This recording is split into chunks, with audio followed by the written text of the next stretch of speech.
প্রকাশ news 21। Bangladesh জাতীয়তাবাদী দল বিএনপির ৪৭তম প্রতিষ্ঠা বার্ষিকী উপলক্ষে গাজীপুরের টঙ্গীতে বর্ণাঢ্য র্যালি ও পথসভা অনুষ্ঠিত হয়েছে।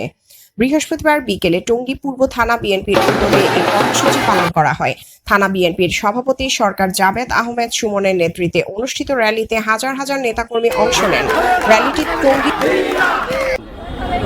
আমি প্রথমে শহীদ রাষ্ট্রপতি, স্বাধীনতার ঘোষক, বহুদলীয় গণতন্ত্রের প্রবক্তা রাষ্ট্রপতি শহীদ জিয়াউর রহমানকে শ্রদ্ধাচিত্তে স্মরণ করছি।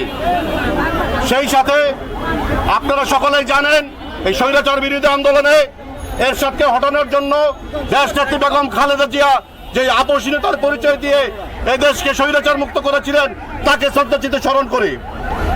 আপনারা জানেন, এই খুনি শেখ হাসিনাকে বিদায় করার জন্য আমাদের ভারপ্রাপ্ত চেয়ারম্যান আগামীর বাংলাদেশ জনাব তারেক রহমানের নেতৃত্বে এই ৭০ বছর দীর্ঘ আন্দোলন। র্যালিটি টঙ্গী বাজার, বাটা গেট, স্টেশন রোড, মিল গেট, চেরাগালি ও কলেজ গেট সহ গুরুত্বপূর্ণ সড়ক প্রদক্ষিণ করে।